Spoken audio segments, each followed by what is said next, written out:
An ba da labari wani mutum talaka wanda ya tafi cirani na tsawon shekaru da dama domin ya tara kudin da zai kula da iyalinsa. Da ya dawo sai ya tawo tare da wata ƙaramar jaka cike da zinare. Saboda tsoron kada 'yan fashi su sace masa sai ya je wajen alƙalin garin wanda aka san shi da adalci, ya ba shi jakar ajiya har sai ya gina gidan kansa. Bayan wata guda sai mutumin ya dawo domin ya karbi amanarsa. Amma sai alƙalin ya ƙaryata shi gaba ɗaya ya ce, "Ban taba ganin ka ba a rayuwarta, ka fita daga nan, in ba haka ba zan sa a daure ka saboda kai min ƙazafi."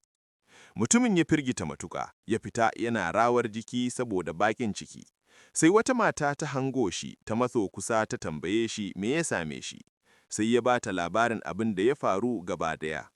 Sai matar wadda take da basira sosai ta ce masa, "Kada ka damu, ka je wajen alƙalin gobe a daidai irin wannan lokacin, ka sake neman amanarka a gaban jama'a, kada ka ji tsoro." Sai matar ta tafi wajen alƙalin tana dauke da wata babbar akwati wacce aka kawata da zinariya. Ta ce masa, "Ya mai girma mai shari'a, mijina ya yi tafiya ya bar min waɗannan kayan ado masu daraja. Ina so in ajiye su a wurinka saboda ina tsoron kada a sace min su." Alƙalin ya yi kwadayi da ganin wannan babbar akwatin. Yayin da yake mata murmushi, sai mutumin talakan nan ya shigo ya ce, "Ya mai girma mai shari'a, na zo ne domin na karbar akwatin da na ajiye a wurinka."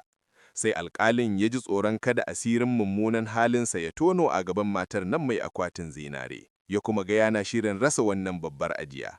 Sai ya yi murmushi ya ce, "Marhaba da zuwa mutumina, jiya fa ina yi maka wasa ne domin in gwada hakurinka.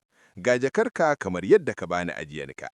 Nan da nan mutumin ya karbi jakarsa ya fita da sauri. Sai matar ta ce wa alƙalin, "Na manta da makullin akwatin a gida, zan je in dauko shin dawo." Sai ta fita, amma kuma bata sake dawowa ba.